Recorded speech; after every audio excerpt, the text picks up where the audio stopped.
Hello and welcome to the Midnight Choir, the podcast where two beefcakes talk to random women from different parts of the world. Oh, man. Oh, my gosh.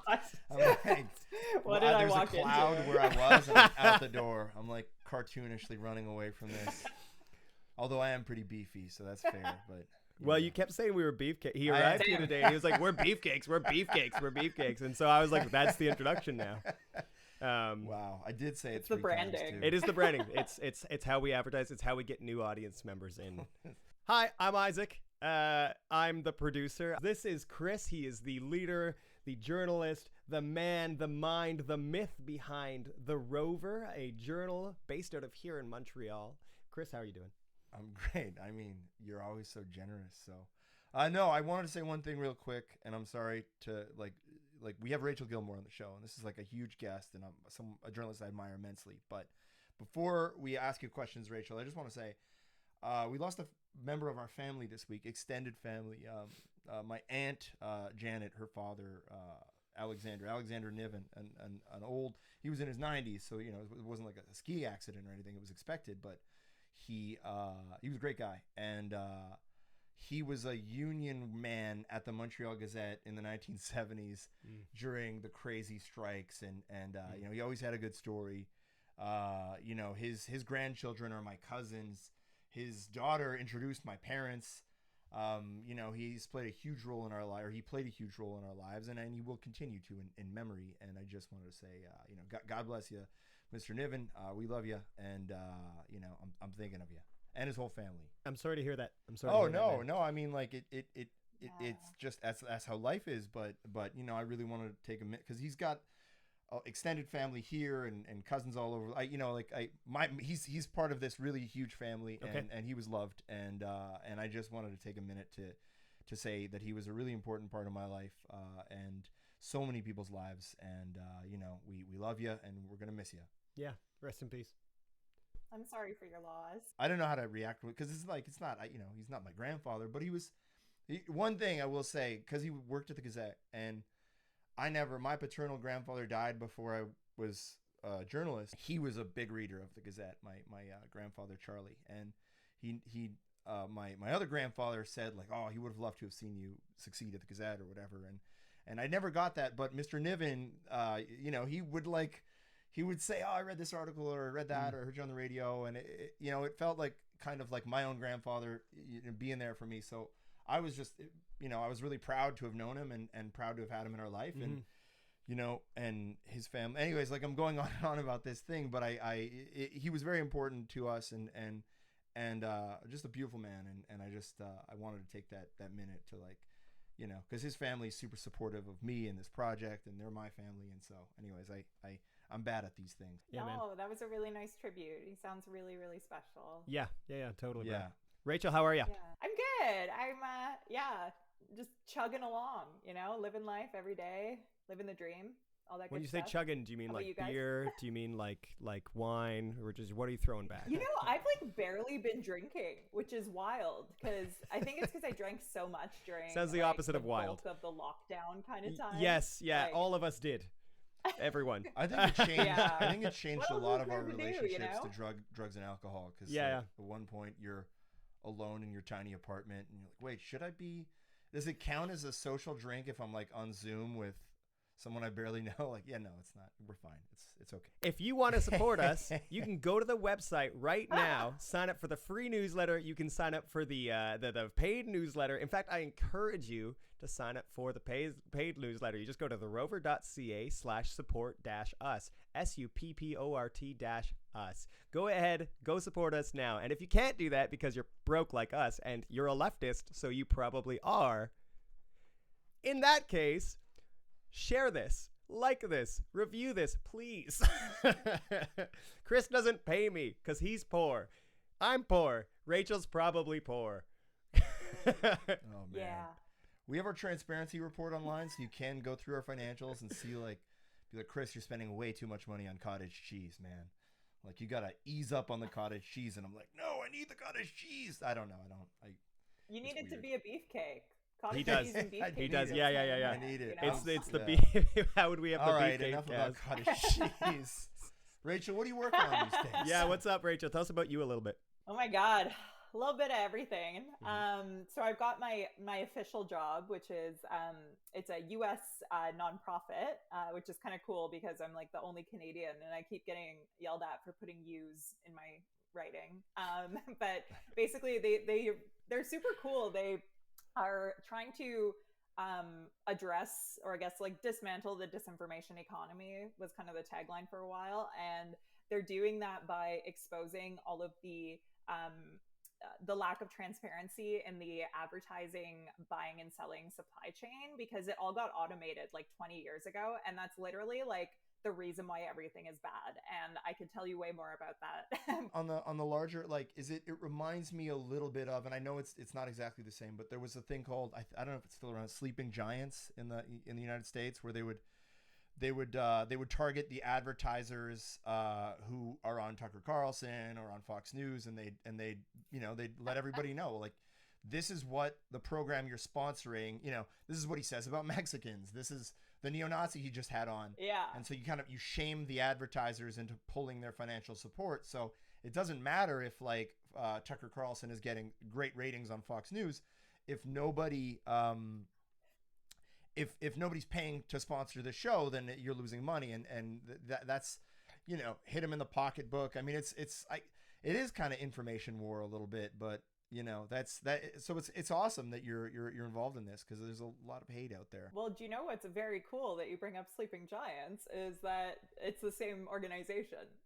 The co-founder of Sleeping Giants. Yeah, Nandini Jammy is the co-founder of Sleeping Giants, and she broke off from Sleeping Giants, and you can read her open letter if you want to be furious about how bullshit she was treated. But she founded this new organization that basically does the same thing but bigger and better. So yeah, awesome. I'm basically working for the new Sleeping Giants, which is super fun. And that's how I used to describe it to people. But a lot of people, a surprising number, don't know what Sleeping Giants is. So it's always nice when a fellow like nerd is aware of. Whoa! Don't! I'm not a nerd. They I'm basically cool, defunded okay? Breitbart.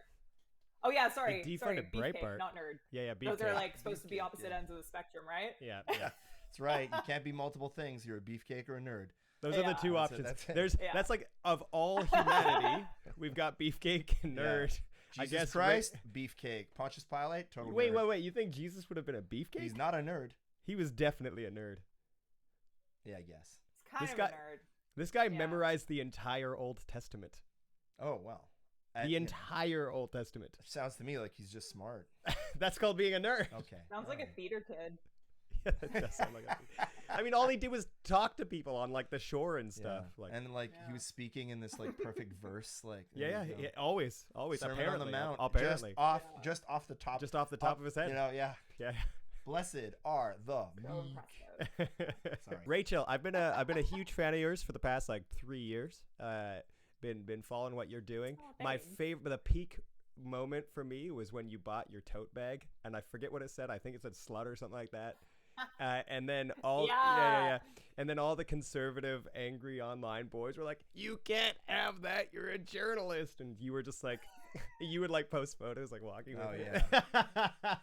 Well, you know what's really fun about the photos of me with that? Like, What? okay, so the bag says, "Be a slut, do whatever you want," Yeah, and it's yeah. by this amazing local artist. Their name is KJ, and I like That'd be they awesome. make a lot of really awesome stuff. Like, there's another bag that says, "I support trans wrongs," and I almost bought that one instead. Yeah. So no, but the initial picture was because that was when I was kind of I was just walking home actually from getting a tattoo on a day off, Mhm. and I had these like guys stop me, and it was just at like a construction site I was walking by, and one of them's like, "Are you Rachel Gilmore?" And Oh, I was God. like, "Whoa, you know who I am?" And I was like, "Yeah," and they said they knew me from TikTok and like shook my hand. And then I kept walking, and I ended up walking by the courthouse, which was where all the convoyers were. And Chris Dacey, who's like one of the Wellington Street regulars, is what we call them. Like the guys who are always protesting. They're like trying to relive the glory days of the convoy every single day. Oh, really? And Jesus. yeah. There's like 3 people that are always there. And Chris, like, I see him sitting there and I see him notice me and I watch him lean back and like try and be slick filming me walking by. So I just turned to him and I was Why like, are you "Can I rotating your help body you?" as I go by? It's weird. Yeah. With your phone. And he was so chicken shit too. I was like, "Can I help you?" And he was like, "Nope. No." Amazing, Like, eh? okay. Amazing how How tough they are, how Yeah. tough they are online. Yeah. And then when you give them your address But and I had offer the to slut fight them, bag they there. don't show up. They never show up. Exactly. No, they never follow through. No. But I mean, I also don't want to goad them into You don't wanna to test one it, though, crazy 'cause, person who's like- like, "I will." For those of you who don't know, Rachel has done a ton of, and I feel like 13 minutes into the podcast might be late to say it, but Rachel has done a bunch of investigating of the far right in Canada. And the way that works is you investigate the far right and they harass you for the rest of your life. So that's... They haven't started harassing me yet. Oh, okay, well... I feel like I should close the loop, otherwise listeners will have no idea why I was talking about that photograph. Yeah. I had the slut bag. That's why. Yeah. So like, well, because it was like Dacey did the video, but that wasn't super unexpected. But then I opened Twitter because I was like, he's definitely uploading that immediately. And I saw I had a DM from an anti-racism researcher who I know, and he was like, "Heads up, someone just posted a picture of you walking like down an Ottawa street, saying your exact location and where you're going, and they posted it in a far-right extremist messaging forum." And I go and I look at the screenshot and it's not in front of the courthouse. It's from like the blocks back when the construction worker took a picture of me. Like I didn't even know that anyone took a picture of me there. But when that guy stopped and like said hi to me, it turns out one of their colleagues, I guess, was affiliated with this far-right extremist group that I'd covered, and they took a picture. And in both pictures, I like the video and the picture from just walking around, I had the slut bag. So that was like, not only were they being really creepy and terrifying, they also gave free advertising to an awesome local artist. So, you know, positives and negatives. Roll with the punches. Obviously, you're okay and still deal with bullshit constantly. Yeah. Yeah, you kind of get used to it. No. This was I think what I would like to know is just so everybody has an understanding of like, when I feel like we used to talk about neo-Nazis or the far right, and it was this abstract thing, right? It was there were these fringe groups that weren't really talking to each other. They weren't really organizing so much in the real world. Maybe early internet on forums and shit, but I feel, and maybe I'm wrong, but I feel like in the last 5 years, especially since the pandemic, but in the last couple of years, it feels like a lot of those ideas are starting to seep their way into mainstream politics. How would you describe the effectiveness of the far right in Canada right now? I think they're very effective. So I did a little Googling before joining the podcast tonight because I wanted to have some figures fresh in my brain. And I saw that there was some research done between 2013 and 2015, and they found that there was roughly 100 like white nationalist or far right groups in Canada. And in like the decades since then, there's been about a 20 to 25% increase in that. So that's a pretty significant uptick, because I'd like to think that things are kind of stagnant there normally, but things have really gotten out of control with the advent of social media. And I think, there's a few factors that have definitely made the far right in Canada more effective, I believe, in organizing in recent years, and like able to make their work seem more appealing to the average person, because I think they've gotten much better at sort of hiding their true intentions and then sliding that in later. And that's through, you know, social media, irony poisoning, acting like it's all just a joke or a meme, and then, you know, but the messaging is very clear. So I feel like they've really gotten good at using those sorts of tools. And then what's wild to me is it's gotten to a point where there's dog whistles that are super recognizable within these communities that we're seeing some politicians like. Yeah. Like, so I don't know if this is, maybe dog whistle might not be the right word for that, but so when people talk about the WEF, the World Economic Forum. Okay, yeah. It's usually like you can criticize the World Economic course. Forum. There's plenty of legitimate reasons to do that. But when these guys talk about it, it's usually because they believe in a conspiracy theory called the Great Reset, in which they think that these shadowy elites, sometimes there's like pedophilia and Satanism. Sometimes There's always not. It pedophilia and depends what, Satanism involved. flavor. Yeah, they love Yeah. throwing in these like little nuggets here and there. So basically this idea is that there's this like shadowy elite that wants to take over the world and force you to own nothing, be happy, eat bugs. Like usually the shadowy elite is Jewish. Like that tends to be an undertone. George Soros. What's up with the eating bugs thing? Because that's, oh my God. it's like that is a very specific thing. Like that the far right conspiracists are like, people on the left eat bugs. Yeah, it's because it's part of the Great Reset, because part of the whole like owning nothing, being happy is that they think that the elite are going to keep eating like steaks and red meat and like cottage cheese maybe, but and then they're going to force the average person to live off of bugs. And every conspiracy theory has like a grain of truth at the beginning of it. So it's like, yeah, there are studies being done. I mean, first of all, there's also cultures all around the world that do eat bugs. Yeah, and I think it's deep actually fry really it and it's smart because there's so friggin' many of them. But, there's also studies being done trying to find ways to infuse more like, bug protein, like cricket protein and stuff like that into our food systems because it's more environmentally friendly. And like, so they take that one nugget and they turn it into like, they want us all to eat bugs and, and read the New Yorker. Like, yeah, it's the idea that like, this is them taking away the opportunity for you to like ever do anything else. It's like, it's going to be a forced thing. You're going to be like held down and fed crickets or you'll starve to death, or I don't know. It's always taken to like the maximum degree because these are people who have maybe big problems in their lives, but the big problems often don't have easy answers. And so it's so much easier to like make up a cartoonish villain and have like bad guys that you can point at than deal with the reality that like, oh yeah, there's like climate change that is a massive existential threat for humanity. There's late stage capitalism that is making it so much harder to live in so many ways, like eating, living, whatever.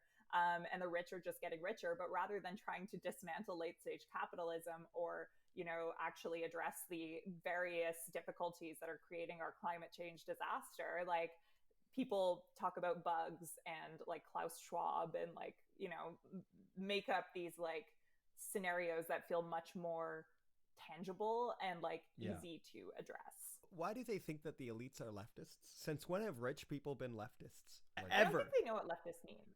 Okay, no, or wokeness. I mean, what was it? Define wokeness. Lives of TikTok. Lives of person TikTok. was confronted again. Can't define wokeness. It's just whatever I don't like is woke. Yeah. That's how Elon defines it too. It is. So. But Elon is really exactly what you just described. Covers everything. He's the elite. He's the elite, guy. But he covers everything with memes. Everything he says is dog whistling behind jokes and memes. Yeah. He's like someone 100%. Who wasn't funny enough to be a stand-up comedian, so he just bought the club. And now you have to laugh at his jokes or he'll kick you out.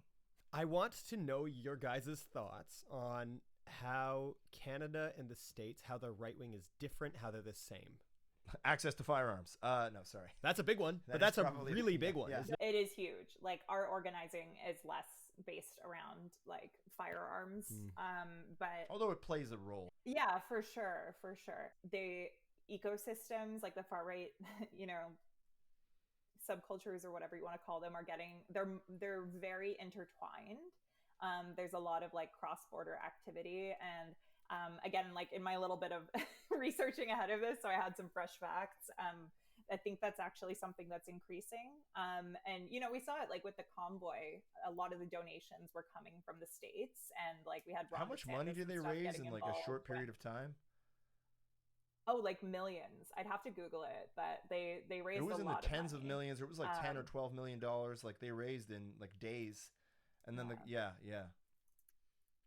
I don't want to so much of that. I don't feel like revisiting. Wait, let's revisit that. So, I would like to talk about the Convoys. I was going to do it later, but we can do it now. I want to talk about the Convoys because I think that is the biggest right-wing thing we've had in Canada. In the States, it starts with Charlottesville, and for them, it's been 10 years of this. But for us, like, it's really the convoy has been the biggest and like longest lasting legacy. What happened with the convoy? Can I have context? Can I understand? I don't know what's going on with the convoy, how it started, and why it continued the way it did. Well, it was essential, wasn't it? Like a continuation of they had like it's actually European influenced in the sense that it started off as the yellow vests, right? Like or like a lot of the convoy people kind of graduated from yellow vests, which was they had done another protest in Ottawa a year earlier. A lot of people showed up. It was a right-wing protest based on, you know, a lot of people's frustrations in France that, you know, that for a long time they were protesting and shutting France down. And I think that was the precursor, like a year before the convoy, a lot of the main actors, that's kind of where they got their practice run. So there was a lot of frustration, obviously, in Canada with the mandates, with lockdowns, because like it sucked. Yep. Yeah, it totally sucked, like having to be locked down, but like we knew why we were doing it. And you know, to like save lives. But people were really angry and they were spending a lot of time on the internet. And, you know, I don't It's a great actually combination. know. Yeah, exactly. It's a huge problem. I don't actually know like what the first seed was per se, but like people started planning these trucker protests and it just basically spiraled and grew and more people were into it. And like I think a lot of people got involved thinking that they were just protesting the mandates. And they, to this day, they'll be like, oh, it was just about the mandates. But I mean, even that was so removed from science and just an understanding of like how infectious diseases work and like the nature of the mandate programs and like, you know, who's to blame for it and like who you should be protesting. And but the thing that really struck me was like how much disinformation, I guess, traveled along with the convoy, because it wasn't just mandates, because opposing mandates also requires a certain level of denial of science. And like there are people who oppose mandates who don't deny science, Yeah. but they're just like okay with a certain amount of death toll, I guess. But like a lot of people also had questions about the vaccine, and that lent itself into this like broader vaccine opposal. And then people started also infusing this like anti-establishment, anti-government sentiment, which was also very present in the yellow vests. And it just kind of spiraled out of control from there. And, you know, I wish this was something it's funny you say that I'm the expert on this, but the convoy itself, I covered closely and I could tell you about the stuff that happened there. But in terms of like the deep like organizing of it at the very beginning, like there was Tamara Lich, there was BJ Dichter, and then there was like tons of infighting, but it was like really sloppy. There was and one of so the main much things infighting. it makes it really hard to like be an expert in it because it was so fucked. Like it was so confusing. Even when they were arriving, people were like, who are we looking to, who's like running the show here? But like and things I was that. gonna And like there's because there were tons of people I think who had like a legitimate beef or who, you know, who were scared, or they didn't, you know, they don't approve of the mandate for whatever reason. And like I you know, I'm not against anyone's like protest, fine, of course, be disruptive, be loud, whatever, but they're like the movement was pretty quickly co-opted by some people with some pretty out there beliefs. And I don't know how to think of this sometimes, because on an organizational level you had people who wanted to throw Justin Trudeau in jail, and you had people who wanted to kill Justin Trudeau, and you had this ridiculous plan of like we will meet with the government and overthrow them like very peacefully, and then the Queen's gonna come. Like they have this weird kind of like magic based thinking about how democracy works and how you can unseat a government. But it like if only you align the moons a certain way. No, that's not how it works. Although I'd be interested to find out what happens. Anyways, like you have a lot of these people in like leadership positions who are super extreme, and then you have the rank and file, and I would imagine there's a pretty big diversity of ideas there. But like, what was your sense of how much of the convoy was like just ordinary people and how much was like white supremacists and neo-Nazis? There was definitely a significant chunk that were just ill-informed people who, like, I think just fundamentally maybe didn't understand the science of vaccines and mandates and like why certain actions were being taken. And also like, you know, people have different degrees to which they're willing to make personal sacrifices for the betterment of society. Yeah. I mean, those are like the political debates that have marked humanity for forever. And it's just a lot of the people there are people who were not willing to sacrifice their personal lives to, you know, protect the immunocompromised and things like that. So there was definitely a lot of people who were just pissed off that they had to be inside and miss out. And, you know, again, it did suck. It sucked for everyone. But I was single and on Tinder, and I was going to be like, I was going to shine. And then, you know. When? Yeah, then we're all just locked inside. Beginning of the pandemic. Yeah. And now I'm just stuck in this super happy relationship with a 2.5-year-old who I love so much, and life is great. Fuck. Why couldn't I have just kept doing reckless things? I was a year into a relationship, and then we were locked in together. So it was like really good that we Found out. liked each other and still do, Okay. because otherwise that could have been really bad. I thought it was going to end negatively. I was like, oh God. Yeah. That's the worst. No. He's the best. Okay, great. It's my partner. Tell him we say hi. Like, absolutely rules. So I walked around the convoy a couple times, like walked through the grounds, and I had a mask on because we're still in a frigging pandemic, and you know, like tons of this group are vaccinated and stuff, and so I had a mask on, but I had this turtleneck that I would like roll up to hide my mask, so that people wouldn't yell at me, and because if they saw people with masks, they would like yell at them to take it off and stuff. You're the second guest in a row who's spoken about that. Yeah, I heard Amanda talking about that. So you would get like yelled at. But I will say a lot of the people I talked to were just like really, really, really misinformed. Like they were people who just fundamentally didn't understand how, I mean, I've kind of been like a broken record. No, but like what were they? Was it that they were like espousing junk science, or were they saying were they saying that the Trudeau government had done things that they really hadn't done? Well, I guess it's a mixed bag of all that kind of stuff. All of the above. Like it depended who you talk to, like what corner of the internet they slurped up their misinformation in. Like some of them were anti-vaxxers, some of them were like vaccine skeptics, some of them were like anti-authority, some of them were you had like new age hippie type people as really well, right? And like people who sold crystals. Oh yeah, that's super common. Bro, like they're more right wing than most right wingers. Yeah, I worked in a vegetarian restaurant for 8 years. Trust me, they are the most libertarian far right people I've ever met.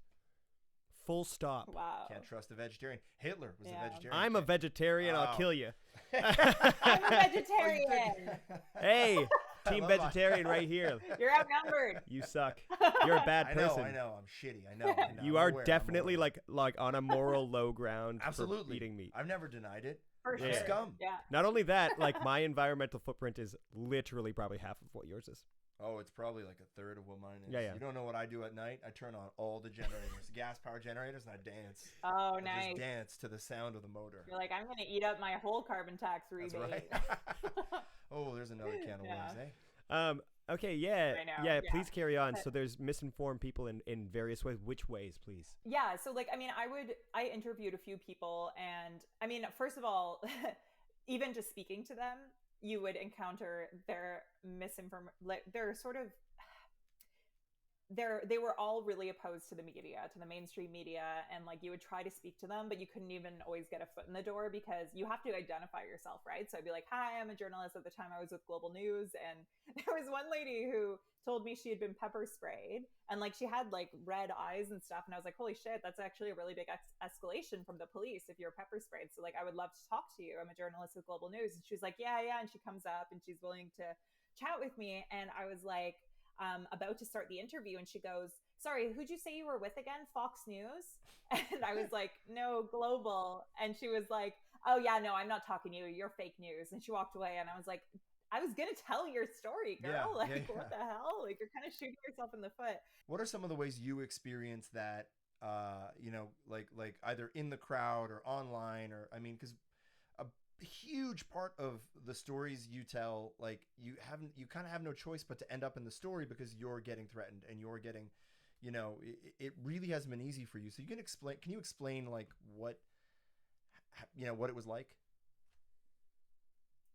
Yeah, I mean, so the convoy, at the beginning of the convoy, I didn't have the same sort of like public profile, I guess, that I did by the end of it. Like I was doing TikToks and stuff, and people, I had started doing them for global, but they, it wasn't as big yet, and people didn't. I hadn't done all of my reporting on the far right to the same degree. I had done some. I had done like a debunk of the Great Reset and stuff, but at the beginning, people like weren't recognizing me as, the the target that I feel like I get recognized as now. So I was able to kind of pass through, and I would just get the general complaints, and but sometimes people would still talk to me. They'd just be like skeptical about whether I tell their story right, but they weren't super hostile at the times that I was walking around there. They were being really hostile to other media, like media with cameras. They were super hostile to because it was just such a visual marker. So people would kind of swarm on them. And I remember there was one moment where a guy was like blocking a Radio Canada camera with his hand, like yelling the word fake over and over again. And I just went up to him. I was like, you want to be heard by a journalist, you come talk to me. Don't ruin their broadcast. Like they're just trying to tell their story. And then he like came over and talked In to that me. voice. And he was this huge guy. I don't know what came over me. I had a security guard with me who was like half my height, and he was probably he was like, well, I'm just gonna let you do this and see how this He plays had a out. whistle But, though. If you got in trouble, he could whistle. yeah. But the guy ended up like calming down, and I was able to talk to him. And I think that like at the beginning of the convoy, at least, a lot of people had this idea that they were like super peaceful, that they like to brand themselves as. So they initially were like trying to kind of have that attitude. Obviously it devolved, and it devolved quicker if you had a camera with you. The actual hate that I started dealing with, like there were a few moments here and there that were a little bit aggressive when I was walking through the crowds, like just people being very visibly angry, or, telling me kind of in a slightly threatening way, like, oh, you're walking through here as a journalist, you've got some balls, like, but nothing super scary. But it wasn't until the Canada Day protests, which was like a few months later, that I actually had someone like squat down trying to look at my press pass, trying to read the organization I was with so he could decide whether to yell at me.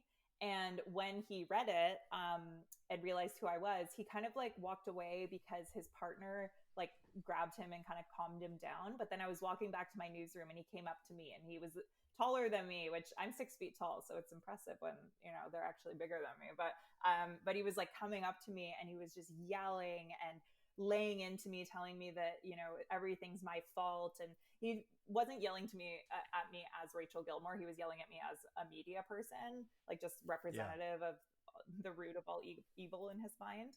And that one was a little scary because he seemed like he was going to hurt me, but his partner showed up again and kind of calmed him down and pulled him back. But it was a little bit, it was a lot. But the thing that was really wild for me was when I started covering Diagon. That's when shit really hit the fan for me personally. Can we hit the brakes here? Do you know about Diagon? Yeah. You guys are gonna have to explain a lot of context. Okay, Diagon is like a very interesting. Like, first of all, my understanding is the basic premise is they want a new country that starts in Alberta and goes diagonally across the continent and ends in Florida. Okay, so that part is like the one part that isn't actually real, but that like a lot of people have reported. No, it's fine. Don't worry. That's part of their thing, right? It's the whole irony poisoning. So, okay, I first covered Diagon because like the first story I reported about them was that they did a live stream where they said they wanted the convoy to be Canada's January 6th. And they wanted someone in a truck to drive through the walls of Parliament. And they were like basically just kind of, I don't know, it sounded a lot like trying to incite people to violence. I remember that. I remember that. I'm sure that they would deny that.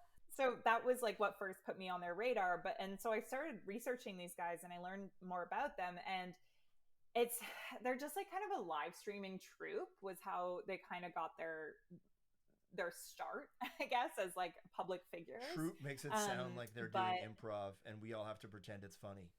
Literally. It's like there is like an element of failed theater kids in a lot of like far right extremism, which is so funny.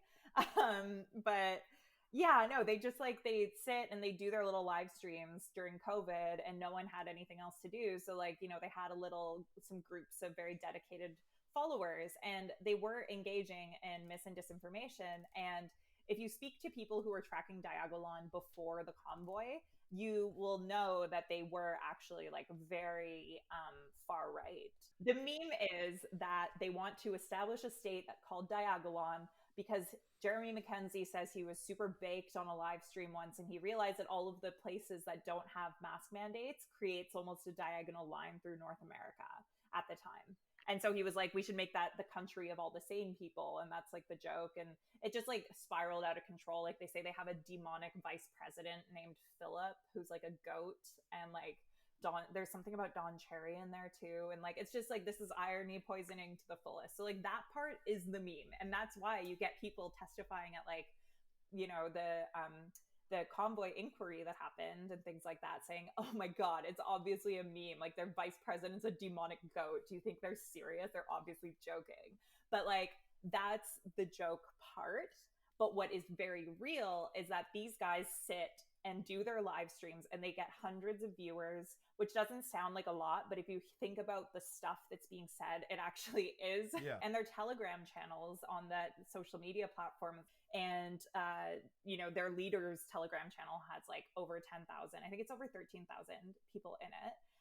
And so they're very opposed to vaccine mandates, very opposed to vaccines. Like they're super into all of, you know, it's like conspiracy theory whack-a-mole, like Great Reset, all that good stuff. And they also have like a bent of white supremacy and anti-Semitism that's really like throughout. I mean, Jeremy Mackenzie, who's the founder, he used to like have broadcasts where he would say like gun or rope, which is like a very anti-Semitic like thing.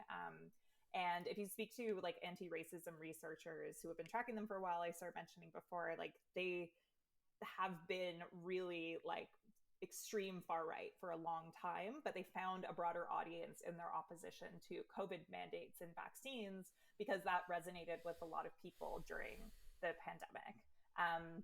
So that kind of helped their message reach a broader audience. But, you know, if you look at their stuff now, like one of the main guys in Diagon just like a week or two ago had on this guy, Thomas Sewell, I think I'm saying his name right. He's an Australian neo-Nazi, like full blown. And he's sitting there talking to this guy who's one of like the main 3 Diagon dudes. And he's saying, we need to do World War II again. Oh, Like, mate. do what Hitler Oh, did. mate, we got to do World War II again. Mate. They call everyone. Yeah. And it's like so hard to take him seriously, right? Because he's like, no, we got to do Oh, that. no, And mate. It's like, fuck, you're so scary, mate. but you I'm sound not trying to do so the voice. dumb. I'm just enjoying you guys doing that. I know. Yeah. So. Oh, anyways, mate. probably, Hitler's when a this, great guy, you know, isn't when he? this goes super viral. Ain't he? Yeah, Hitler. Oh, Hitler. Jesus fucking Christ. You just lost us a continent of listeners, you guys. Thank you. Like I started with this question, and I think because we go on all these different tangents. What are those ideas that are making it into the like yeah, you know, some people, the criticism I've often heard is like, well, by investigating these people, you're platforming them, right? You're giving them more attention than they deserve. They're just a couple of wackos. Who gives a shit? The only answer I often have, well, there's 2 answers, I think, and then I'd like to hear yours, but like one, all it takes is one person to radicalize themselves on that, and that happens. It's like a lot of mass shooters and stuff get radicalized on these platforms. The mosque shooter in Quebec City was all over the right wing blogosphere. But like that's one part of it, and then the other is that a lot of those ideas are becoming popular in mainstream politics, whether it's this obsession with transgender folks or immigration. You know, a lot of these are becoming, or even like harm reduction, access to safe supply drugs. They're all becoming these political pawns that are being embraced by Pierre Poilievre. You know, I mean, there's a reason that Aaron O'Toole and Andrew Scheer, who, like, I'm sorry, but like they both look like bags of milk. Who gives a shit? Nobody, you know, like there's a reason those guys, like, there's no, like, there's a brand of conservatism that's, like, I think very polite and very Canadian, and, you know, small government, and we'll just do a little bit of racial dog whistling, whereas I feel like we're seeing them kind of embrace that side, right? Embrace the energy of these right-wing movements, because they might not be huge, but there is an energy and there is an organization, and a lot of them I think do have either prominent positions, or they attend the conservative rallies, or they attend the Polyev rallies, and they help shape policy in these parties.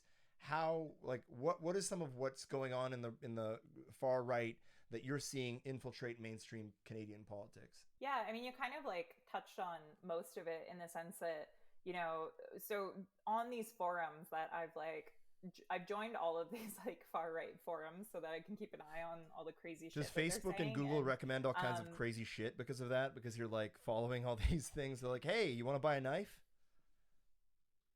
Do you know, weirdly, no. So like they know you're following it ironically. I watch it. And I also I watch a ton of like Trixie and Katya and stuff like that. Like, I feel like they probably just don't know how to pigeonhole me. They're like, is she a far right extremist? Or like, but she also loves drag, and like, actually, there's probably more people who like secretly love drag. And it's a closeted thing for sure. Yeah.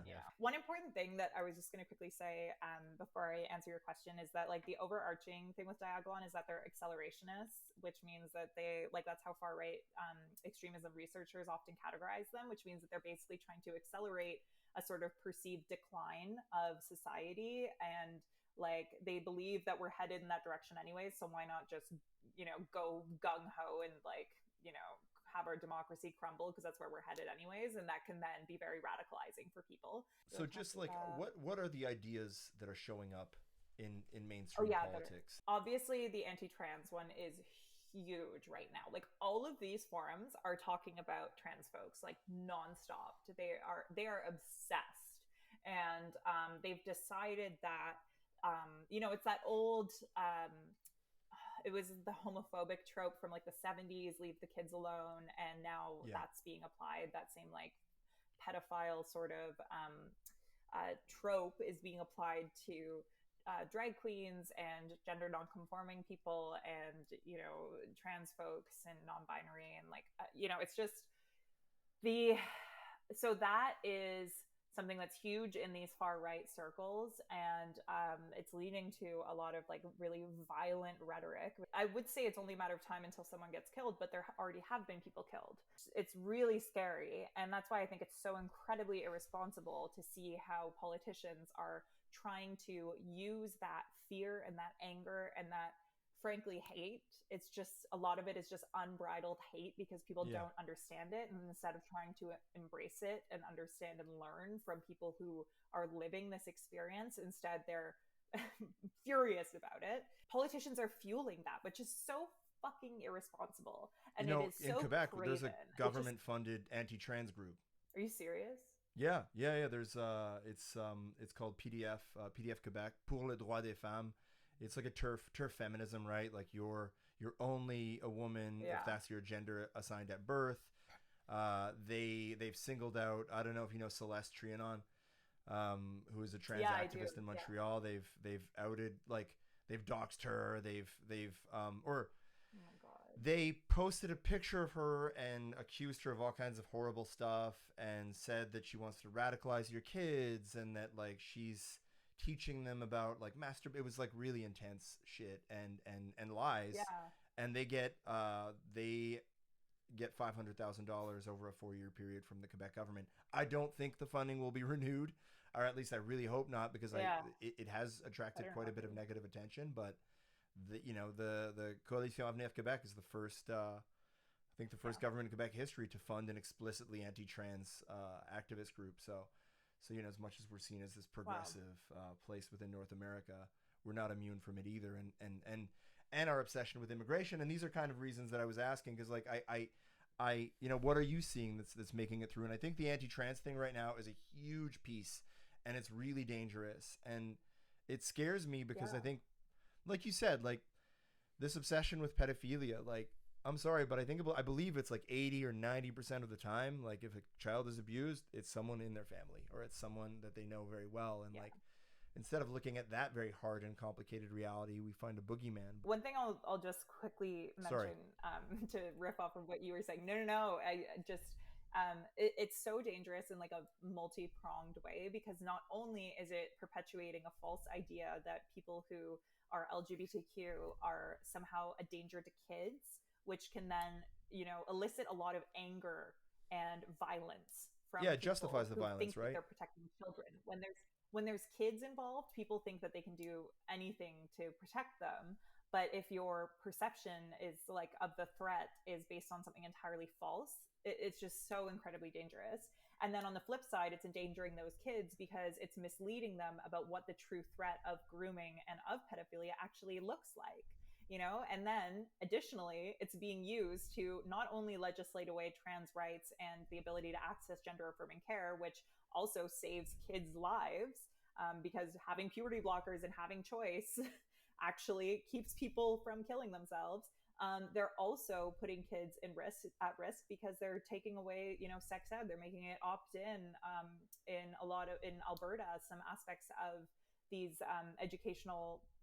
I think it's all of sex ed is going to be opt in Alberta, and that is super dangerous because if people don't know what sex is, they don't know when they're being abused. Like it's really dark and really awful. To say nothing of also just the basic public of health function of like kids should know about STDs, kids should know about safe sex, kids should know about their right to say no and how to get enthusiastic consent from a partner if you're, these are all super important things. And I think study after study shows that if you don't teach these things, teenage pregnancy goes up. If you don't teach these things, there is more abuse. And as hard as it is and awkward as it is to talk to your kids about sex, we have to do it. So that is one massive way in which like the rhetoric on these far right extremist forums is, permeating into the mainstream, especially when we're taught to not take that rhetoric seriously because it's all a joke and it's all a meme and it's all irony poisoned. But there's still messaging that's just like being said again and again and again and reiterated. But then you mentioned the great replacement theory. Like that's another huge one. I see it all the time on Diagon forums. They're pointing.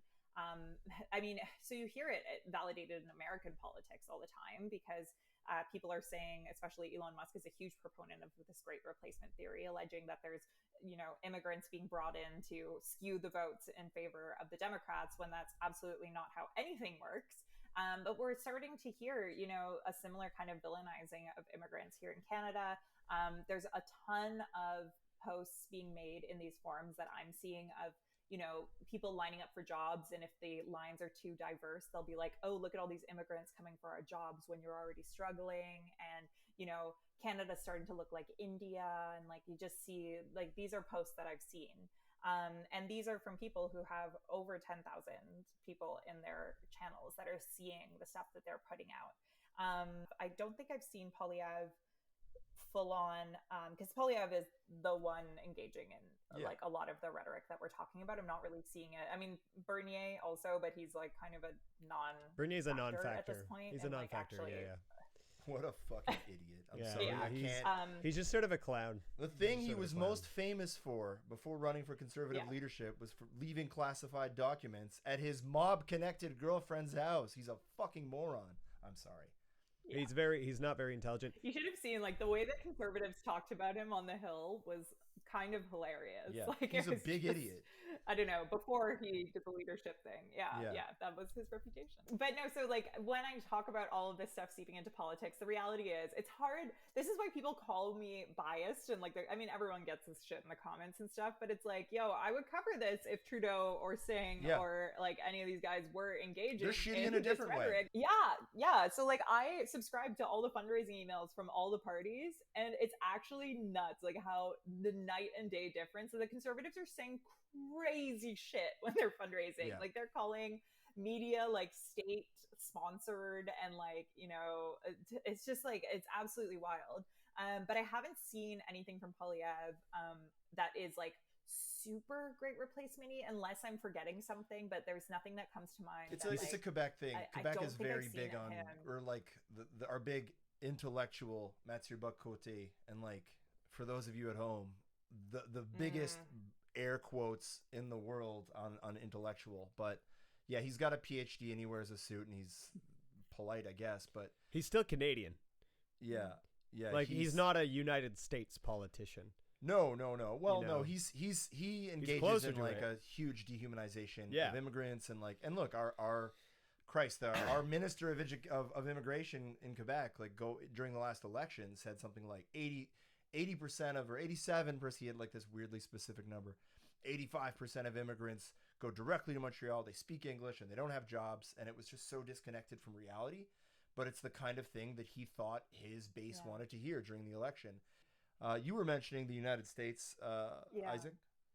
I have a lot of questions, and I want to push back some because Sure. I've said this before, Rachel. You don't know me, but I hate straw man arguments, and I find this is a criticism of every single person who ever says anything political publicly.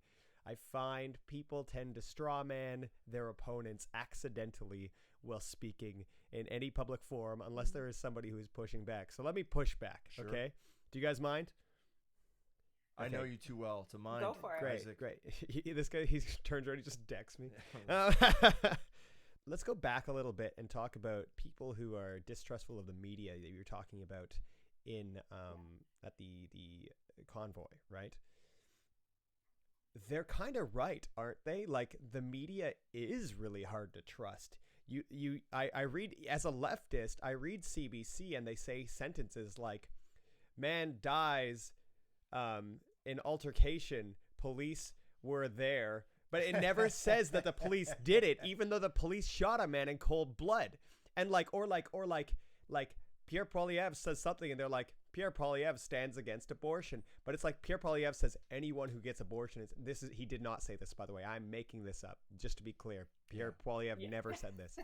He says, "Oh, anyone who gets an abortion's a fucking bitch." I don't think he used the F word public. Well, you're right. Early in his career, he got caught. Anyways, but you have these hot mic, crazy committee. things that people say, and then the news is just glosses over that.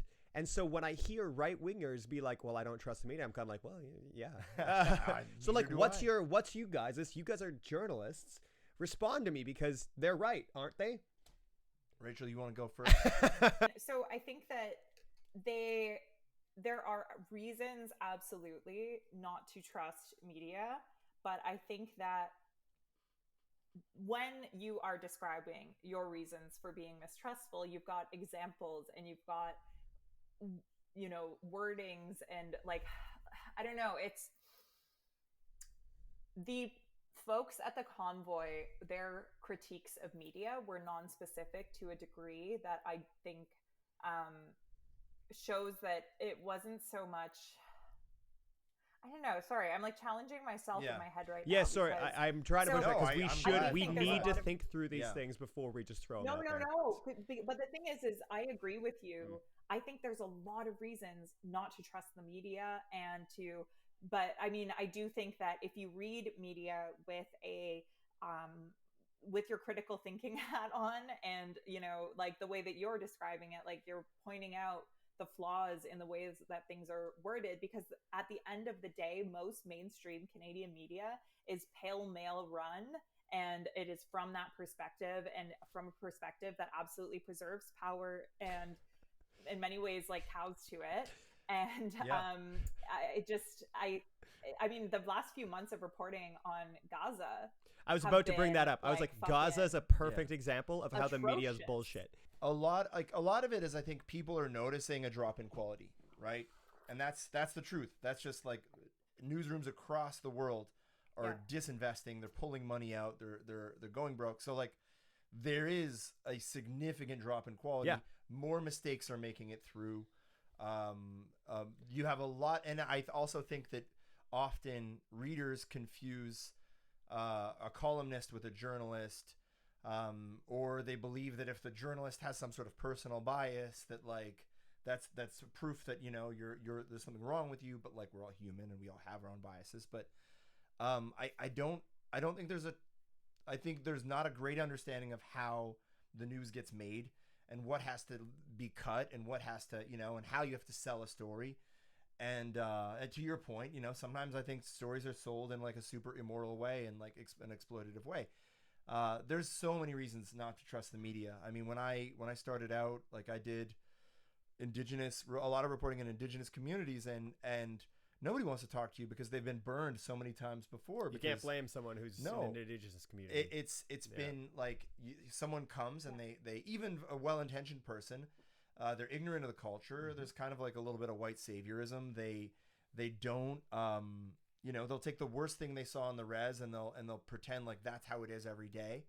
And it can be very belittling and I think not too many, and this is maybe my own bias and the people I've encountered. Most journalists I know, awesome people, hardworking, ordinary folks who've worked waitressing jobs and who've, or they've bled and they've sweat for it. But you do have a kind of journalist that considers themselves some sort of super citizen, where like they're better and they're going to be the ones who make decisions on your behalf. And, you're not smart enough to know, so I'm going to teach you. And I think people see that. And actually, I think that's one of the things about Rachel that makes her a successful journalist is she's a very relatable writer. And it feels like it's coming from someone who's seen it or who's been on the ground. Whereas I think what a lot of people are reacting to is this idea of just being judged by a journalist and being misunderstood or being distorted. And these are all things that actually, they happen a lot. And there's a lot of, there are so many problems in our industry, but it's a lot better than not having us around. I'll tell you that. I agree with you. Yeah. I feel it. And I think that a lot of like the Convoys' perception of the media isn't so much built on personal experience, like, indigenous communities that have been absolutely fucked over. Yeah. And, Palestinians who are so dehumanized, who realize that so dehumanized, and like the word Palestine can't show up in copy, but Taiwan can. And it just makes no editorial sense. We were getting away with saying some pretty intense shit about Ukraine, like in defense of Russia, that like you couldn't say a tenth of that about Gaza. So I've tried to report on Gaza before October 7th. And when I was in Tunisia for 2.5 months, that's when Shireen Abu Aka was killed. Yeah. And she is a amazing Al Jazeera journalist. She was like the way was that she deliberately, I think she was like deliberately shot in the back of the head or something. Mm-hmm. She was killed by the IDF. Yeah, I remember that. She was that's the CNN did an investigation. Like even CNN acknowledges that in the West Bank, all right? of the facts point to it being. I mean, they're still investigating and stuff, but yes. So it was in the West Bank near Jenin refugee camp, and she had been going there for forever. And when that happened, I was in Tunisia when it happened, and it was all anyone was talking about. It was like wall to wall, because she was it's like if Lisa LaFlamme got shot in the head. Yeah. Okay. Like this is what it was like. And I tried to talk to Global about writing the story up, and I ended up speaking to 3 Palestinian journalists who knew Shireen Abu Aka personally, and the cameraman who filmed her death. Jesus Christ. Who filmed her being killed. I spoke to all of these sources, and I kept getting dicked around with edits and stuff. And then all of a sudden I was being told, is there anything new here? Wow. And I was like, well, we're the first, I think, Canadian news outlet to have the cameraman on the record. CNN is the only other outlet I'm seeing in North America that has this guy right now. So I think it's a pretty good story. Is that, do you think that's honest reporting that maybe they're scared of that Okay, I'm just going to throw this out there. Y'all have confirmed the bias that I was presenting to you. Yeah. No, you didn't defend yourselves very well. Well, no, but I mean, neither of us. Rachel's not working in a mainstream newsroom, and I'm not either. And I think there's a reason. There's a reason. Not that I love it. I love the work they do. I didn't apply. I could have. After I got laid off, I could have applied for mainstream jobs. I didn't apply for any because I didn't want to go back into a newsroom where not only did I deal with that with my story about Shireen, and I just felt like such a piece of shit talking to these Palestinian journalists, having to. Right. It's why isn't the story out when we spoke to you a month after, weeks after our friend was killed? Yeah, they shared something terribly painful with you. And I have no good answer. So I ended up publishing it on my own, so you guys can find that on my TikTok and stuff. Yeah, I'll link it in underneath. Do that. Yeah. Yeah.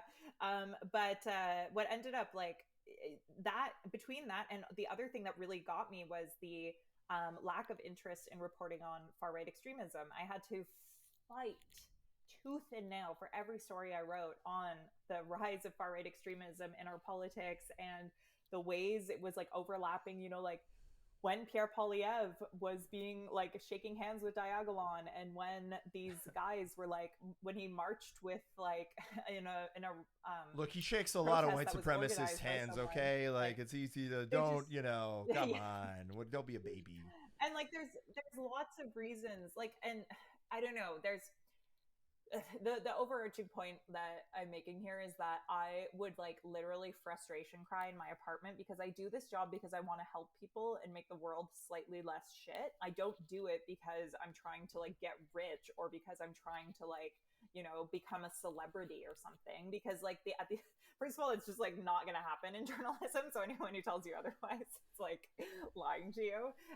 But also like if you're not succeeding in helping, you know, it's so cheesy, but like comfort the afflicted and afflict the comfortable or whatever, like you're But you do the job because you love people and you want to help people, right? Like, I would argue that you're sort of famous, but it's not a good, like, people are fucking aggressive with you. It's like the bad side. Yeah. You get all the shitty parts of being famous, but none of like the good parts, you know? Yeah. It's like you get all the death threats and none of the budget for security. Mhm. So but no, like it's really, and you know, and at the same time, I don't want to like sit here and make journalism sound like shit, because there are other people who are in those newsrooms right now fighting every day to do stories that make a difference and tell important stories. And there's a lot of people that really do, they really care. And so I don't want to sit here and just like talk shit about all of it. But the executives at the top who are running the show like are so scared of being sued, of pissing people off, of, you know, and they also are just like stretching their workforce so thin that they're making it really fucking hard to do the kind of work that needs to be done. Guys, wait, wait. What were you gonna say? Oh no, I was gonna say I'm approaching a deadline that I have to address soon. So could we maybe wrap this up? I don't want to be a dick. There's so much more to talk about. Shit. Do you wanna set up a second? Yeah, I think we have meeting? to. Okay. Are you okay with that, Rachel? Yeah, we can pay you for your fine. time, dude. I have zero problem doing that. It's okay. It's just I have so many questions that I need to ask you guys. Okay. Rachel, I'm not just saying this for the podcast. Like, I'm a big fucking fan of yours. And like when I reached out, we had never interacted before. I forget what I was asking you, but it was something work thing. And I remember thinking like, I don't know if she's gonna respond. I don't know if she's like, does she even know who the fuck I am? Like I feel so, you know, like I knew I was a fan of your work already. I was fishing for that, and alas, no, but I didn't know. But like but then you were so approachable and so fun and like really generous. And I honestly, like, you have people probably tell you this a lot, but it's true. You're super brave, and brave often means people think you're stupid. I don't think you're stupid. I think you're fighting the fight. And ¿Por qué no los I dos? love that shit. And yeah, exactly. Why not both, right? Yeah, maybe I'm stupid and brave. And I'm so happy you got to talk to Isaac, because like Isaac and I love Isaac. Like, he's family. Like they're my family. And like I'm really happy you guys got to meet, because Isaac's become a big part of my life and a big part of the Rover. So, you know. Yeah, and a big part of your soaks. Oh yeah, that's true. I'm trying to schwitz up here, guys. Come on. Okay, so we'll reconvene next week, if that's cool with you guys. We'll figure out a time for next week, and because I literally got through maybe one third of my questions. Go to the website right now. Sign up for the free newsletter. You can sign up for the paid newsletter. In fact, I encourage you to sign up for the paid newsletter. You just go to therover.ca/support-us.